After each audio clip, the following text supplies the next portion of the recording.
Alrighty, it's been a while. Long time no see. I figure I'd spend some time just going over some of these FRQs, posting these. Hopefully, this helps you. I really don't know the status of the AP exam with coronavirus. I know that's the SAT, I believe, and the ACT. Those I think have been canceled. But on their website, on the College Board website, there is a note about AP exams and how those may be administered at home.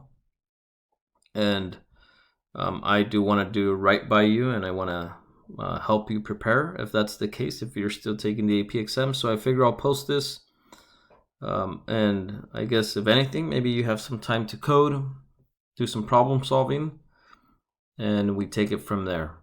I am looking right now at the last assignment I gave you, so let me just kind of go back to show you. It's called FRQ 2DArrays. I don't know how many of you were able to get some of this done. I know that there's some submissions. I really haven't looked through them. I figure I'll go through it as if you haven't done it, and if this helps, then great. I'm gonna spend at least. I'm not gonna make this video too lengthy, but we'll see how long this takes to implement part A, and then if we have time, we'll do part B. Otherwise, I can just do that in a different video. So you have this class called the GrayImage. It has two instance variables, or two fields. They're both integers, black and white. One is initialized to 0 and the other way to 255. You also have a two-dimensional array of integers called pixel values. There's some description here. Two-dimensional representation of this image, guaranteed not to be null, so there's going to be something in there. All values are in the array are within the range black white. So all the values within this two-dimensional array are going to be values between 0 and 255. You are supposed to implement in part A this count white pixels method. It returns the total number of white pixels in this image. So it's basically going to count all the whites, which are denoted by 255s.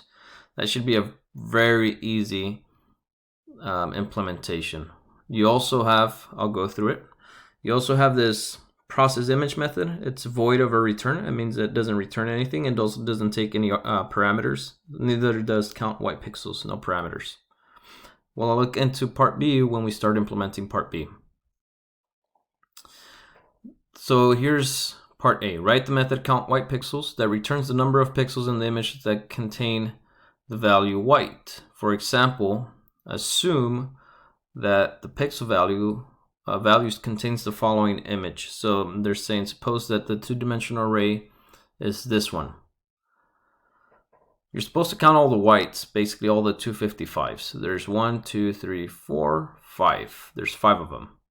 And so count white pixels method would return 5 because there are 5 entries shown in boldface that have the value white.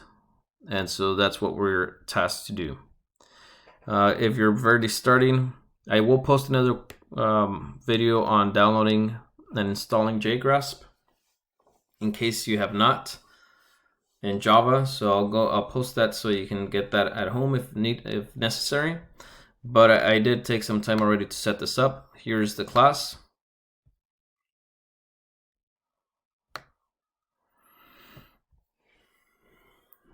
You gotta excuse my breathing here. I'm a little congested, so I'll be breathing through my mouth. You'll hear me. It's not because I'm out of shape, okay? All right, here we have this count white pixels. This little guy, this method is supposed to return an integer that counts how many white pixels there are. Now there is a two-dimensional array called pixel values. We're gonna code that in a separate class. Now let me just make a few notes here.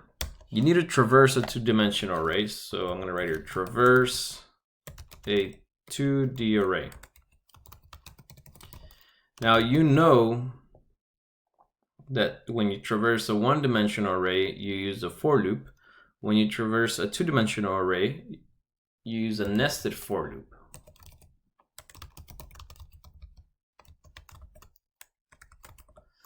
Now because we want to access the elements of the two-dimensional array. That means I want to grab every element in the two-dimensional array, and I don't necessarily want to change the value of the element. You can actually do this using a for each loop. So we can use a for each loop.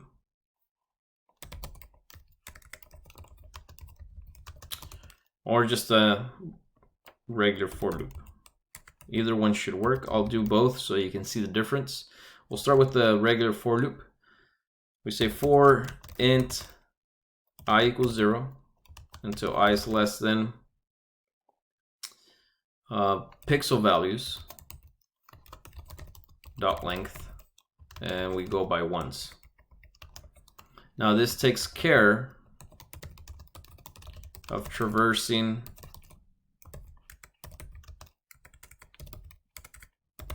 each row. Then there's an inner for loop. That's why it's called a nested for loop. There's a for loop inside another for loop. So for int j also equals 0 until j is less than the number of columns. So that would be, I want from pixel values, I want to look at the first row, the 0th row, and get its length. That gives me the number of columns. And I want to go by increment by 1. This takes care of traversing each column. I spelled that right, yeah. And what we're going to do here is we're going to say, okay, well, if I look at pixel values, which is a two-dimensional array, and I look at the ith row and jth column, remember that I and j are changing. They're going to be 0, 0, and then 0, 1, and 0, 2, 0, 3, 0, 4, and then you move on to the next row. 1, 0, 1, 1, 1, 2, 1, 3, 1, 4. If that equals, now I can put here 255 because that's the color for white, or instead I can use the variable that I made up here, white. So I'm going to copy that and paste it here. And this is going to be a simple one-liner, so I don't need the curly braces, but if you want to just get in the habit of including them, then you never go wrong. We're going to increment your count whites by 1, which means that I need to initialize this variable before I use it. And we initialize it before the for loop, so I'm going to copy this, and what I'm going to do here, I want an integer count whites, and I want to initialize it to 0 because I'm going to assume that there are no whites. There's no reason to assume otherwise. We're just going to say there's no whites, none. Count whites is 0. We traverse the two-dimensional array using this nested for loop, I and j. And so this basically is going to check every element in the two-dimensional array and check to see if it's white. If it is, increment count whites by 1. And then at the very end, we're going to return count whites.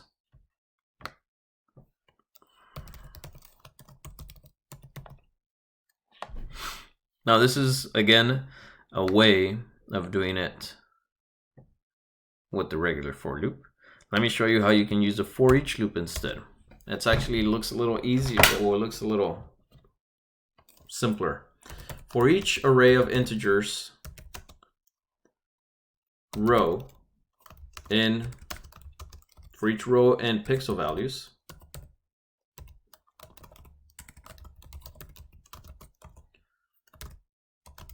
and then for each integer x in the current row, because row is going to be every row, every array. If not pixel values of ij, but if x equals white,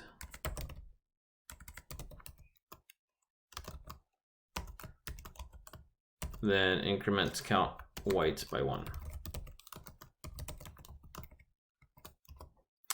Again, they both should work fine. Now I'll test both of them. I'm going to compile this to verify that there's no mistakes here. Alright, now let's actually test this. I should have made a tester class beforehand, but I'll do that really quick. We're going to make a class called GrayImage tester or driver. Now in this class, this is the one that we're going to execute. We're going to have the public static void main method.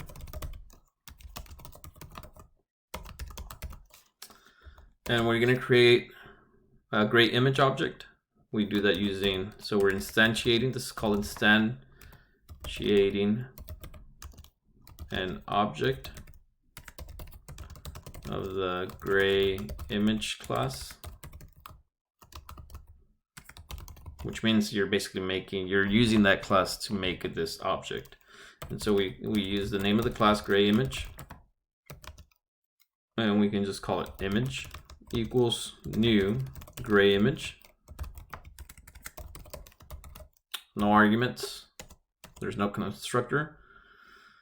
And then we want to execute that method, but before I execute the method, I actually need to make the two-dimensional array. I can just hard code this.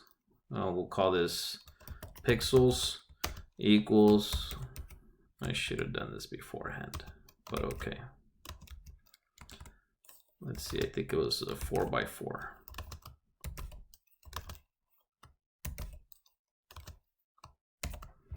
Let me just verify here. We have, yes. Okay, let me shrink this so that I can just write it really quick here. We have 255, 184, 178, 84, and 129. Now you can just press enter and then maybe tab a little bit so that you align these. And then we have 84, 255, 255, 130, and 84 again. We started there. And then 78, 255, 0, 0, and 78. And then finally 84, 130, 255, 130, and 84. And then I'm just going to verify that I have, this is actually 5, right? It's 4 rows, 5 columns. 1, 2, 3, 5, 3, 5, 3, 5, and 35. Okay. Semicolon. Okay, so my image object that was made using the GrayImage class has this method. You can now has this method called count white pixels. Where's the name right here? Right here, count white pixels. It returns to me the number of white pixels. And so I'll put here, let's execute that method. Now it returns to me a value and I need to store that value somewhere. So then I could just put here int ans, for short for answer. Ans equals whatever count white pixels returns. And then I can print.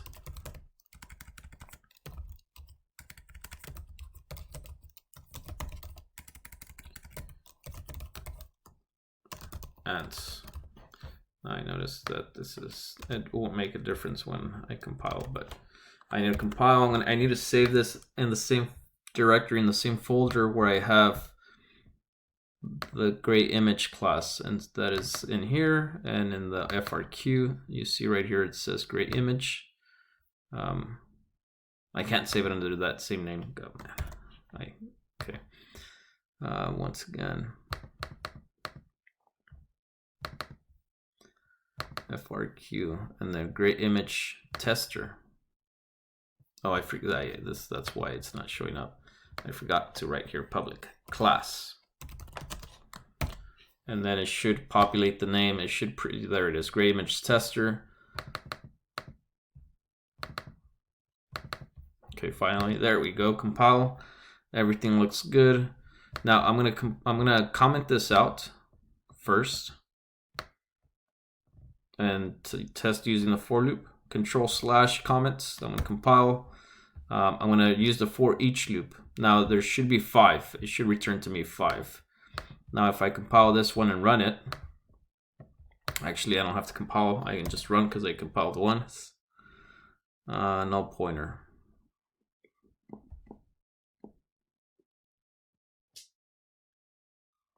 Okay, we need a constructor. Okay, pixel values is never initialized here, so we do need to we need to make a construct. We need you wouldn't have to do this for the response question, but because we're trying to test this, we actually need it. I could have actually just populated it here, but the best way to do it is a constructor. Constructor has the same name as the class. It will take an array, a two-dimensional array of integers. You can give it any name. I'll just call it P for pixels. And I'm going to say that pixel values is equal to the parameter P, whatever P is. I'm going to compile this. And then I'm going to go in here to the tester class. And now what I need to do is I need to put this after my two-dimensional array, because I'm going to be sending that two-dimensional array in the constructor. So I'm going to paste it here. So notice right here, GrayImage is the class, image is the name of the object. I could call it, because you could have multiple. You could have image 1, image 2. You can make more than one object. And then this is a constructor. Now I do have a constructor that is expecting a two-dimensional array of integers right here. Two-dimensional array of integers. This is the constructor again. Notice the name GrayImage and the name here GrayImage. And so I'm going to send it the two-dimensional array, which would be here locally. It's called pixels. So the name of the two-dimensional array right here is called pixels.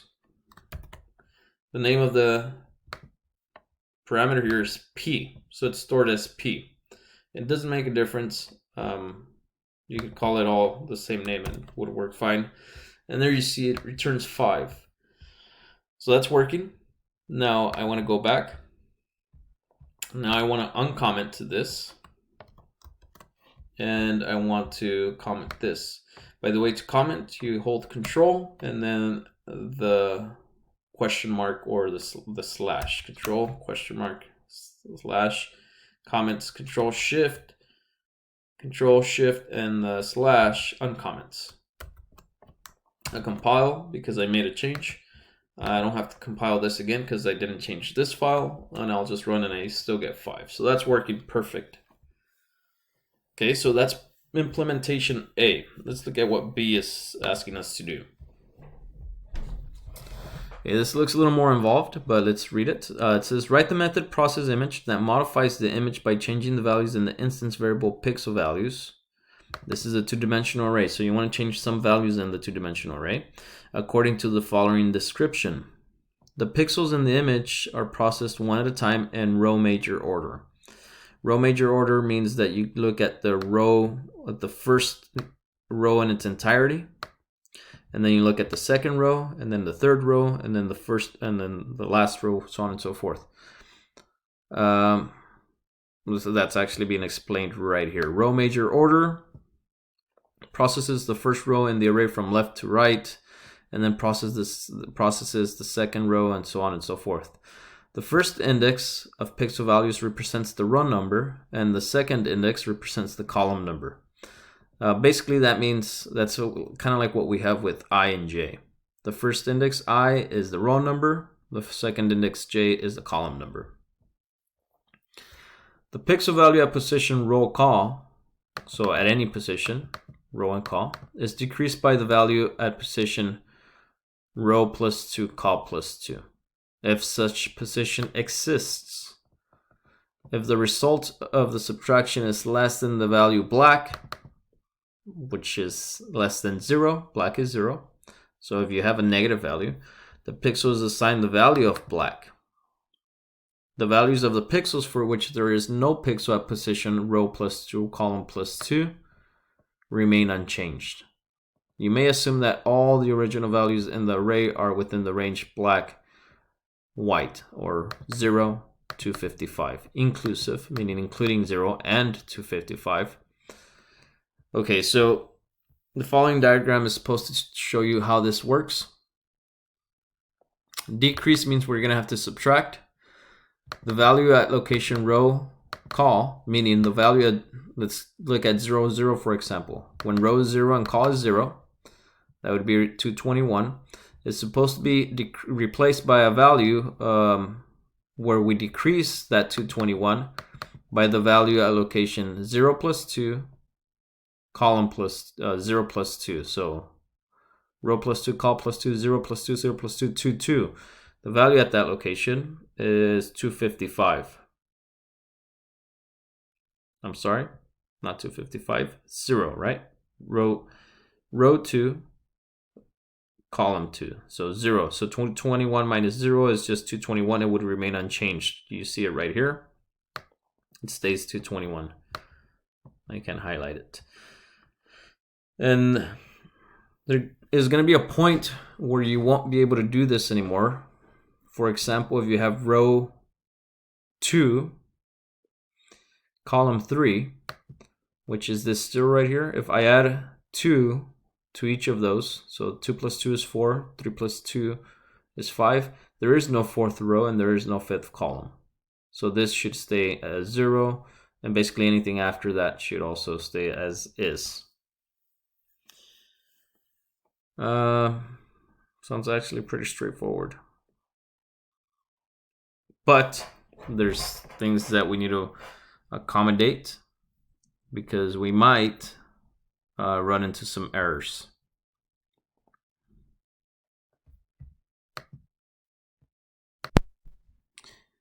Okay, so a few things to note here is that we're gonna have to do a few things. We're gonna have to obviously check to verify that we're not trying to access an element that is not within the array. So for example, if row is 4 plus 2 is 6, there is no sixth row. Remember, the rows are the ones that are going vertically downward. So first row, second row, third row, fourth row, there's 4 rows.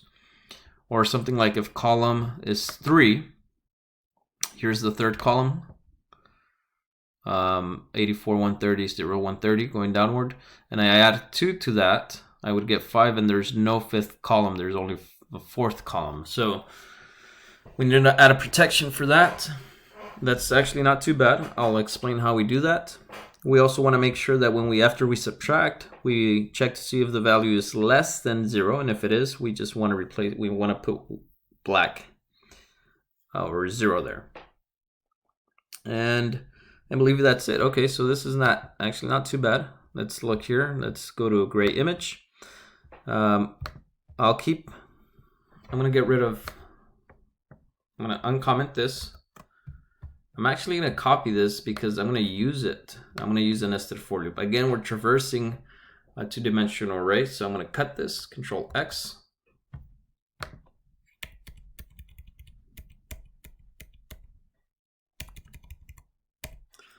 I'm going to paste it right here, and this to be implemented in part B. So I cannot use a for each loop here. I cannot, because I'm going to modify the values of pixel values. I'm going to change them. And so if I'm going to change the values and not just access them, I cannot use a for each loop. So I do have to use this nested for loop. Now, this goes through the row. I'll actually change the I to row just to kind of stick with what they have there. Row is 0 until row is less than or equal to the length of pixel values, and then row plus plus, and then I'll change this to call for column, short for column, the J.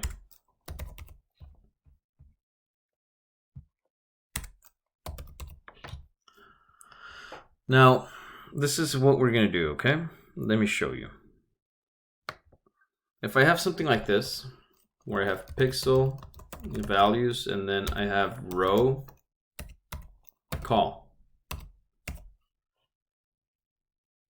Okay, if I access row call, that would be 0, 0, 0, 0, 1, so on and so forth. This works fine. Now, if I do here row plus 1, and I'm going to explain why we would do this, and then call plus 1, or let me just say row plus 1. When I add 1 here, so let's say the last row, let me show you here. The last row here is 3, the third row. And so if I put row plus the last row, which is going to be 3, 3 plus 1 is 4, right?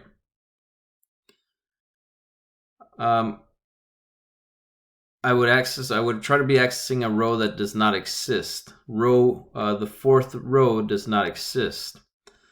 And so I need to limit the maximum value of row. Row cannot be 3. And so right here is where I limit the value of row. Row is less than the length of pixels, which is less than 5 or 4 because there's 4 rows. 1, 2, 3, 4 rows. And so the last value of row is going to be 3. 3 is still less than 4. This is 4, okay? Maybe I can write a comment here saying that that is 4 for this specific example. And I'll just put here in parentheses. And I can write another comment saying that this is going to be 5. There's 5 columns. It is a rectangular matrix or rectangular array, so I'll put here equals 5. All the rows have the same number of columns. Again, if this is 3, 3 plus 1 is 4, and there is no fourth row, I cannot do pixel values of 4, which means that this cannot be 3. At most, it can be 2. So basically, every time I add 1 here, I need to subtract 1 from the length, minus 1. Or if I am going to add 2, for example, plus 2, then I would subtract 2 from the length right here. If I don't do that, and I'm going to show you what's going to happen if you don't do that, we get an error. The same thing can be said about the columns. If I add to the column, I add 1 plus 1, then I have to subtract 1 from the length of the first row right here. Or if I add 2, then I would have to subtract 2 from the column number here. I think it's best, and I know, I want to say it was Nathan in class mentioned that maybe it's best if we don't hard code to the 0, instead we put I. And that's fine. Now let me show you how this works, okay? We're going to say, first we're going to create a variable called the diff, and it's going to be pixel values. I'm going to copy that. At pixel values of row call. So diff, the difference is pixel values at row call, so 0, 0 minus pixel values at row plus 2, call plus 2, 2, basically. We get the difference. Now we're going to use an if statement. If the difference is less than black or less than 0, that means we get a negative value. We don't want to change anything, which means that we would say something like this. If the difference is less than black, oh, I'm sorry, no. If the difference is less than 0, then we want to change pixel values of row call, whatever is at that location. We want to make it equal to black, to 0. If the difference is not less than black, meaning it's not negative, then we want to replace the value of the pixels at row call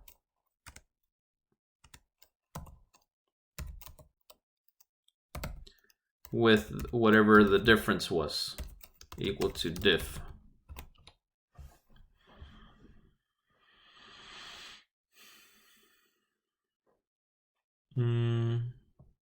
And I believe that's it. I want to say that should take care of it. Okay, I'm going to compile. Just verify that I have no errors. I do have an error here. Oh, I put I instead of row. I replaced the I's with row. I'm going to compile again.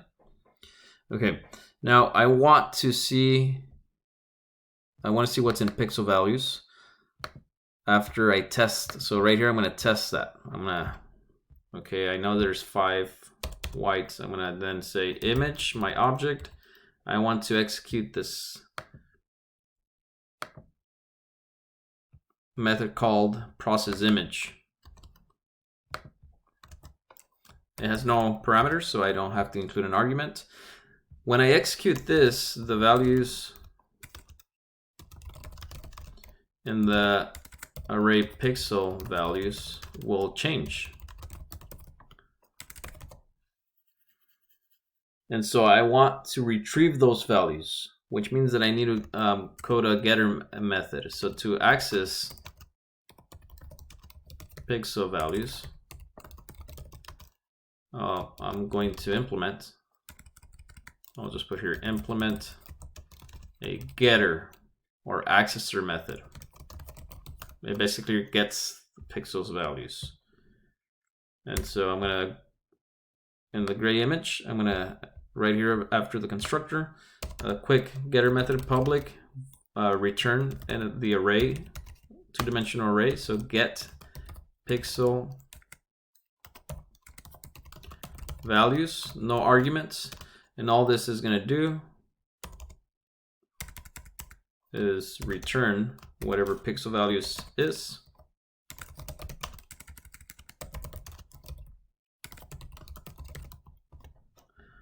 So it returns that to the tester because it is a private, notice pixel values is a private two-dimensional array, which means it cannot be directly accessed outside of this class. So we need to do this public method called get pixel values. It's public so that it returns whatever pixel values is. And right here, what I can do is I can say image get pixel values. Now I want to print that. So I'm going to just do a quick for each. I'm going to do a quick for each loop. For each array of integers, I'll call this row in the get in the two-dimensional array that is returned to me by get pixel values, and then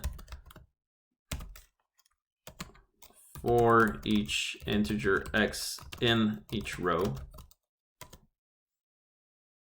I'm not going to put the curly braces. It's a quick system.out.print. I want them next to each other, so I'm not going to include the ln.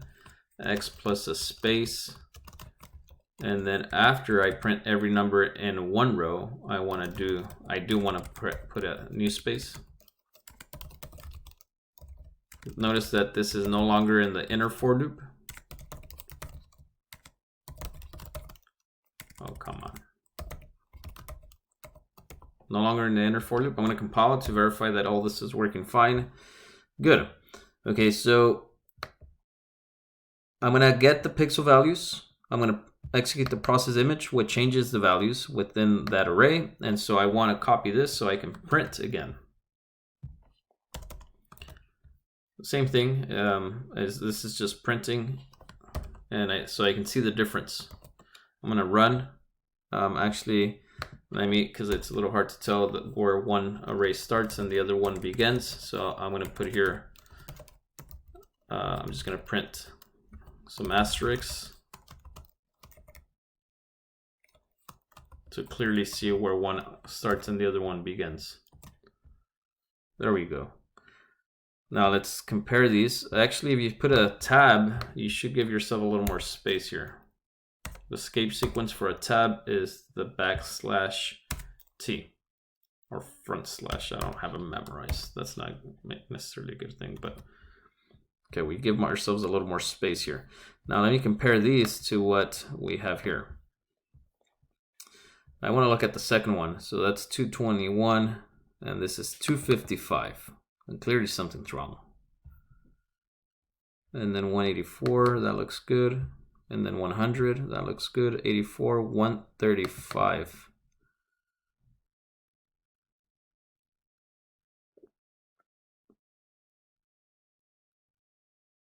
0, 125, 171, 130, 84. Those are good. 78, 255, 0, 0, 78.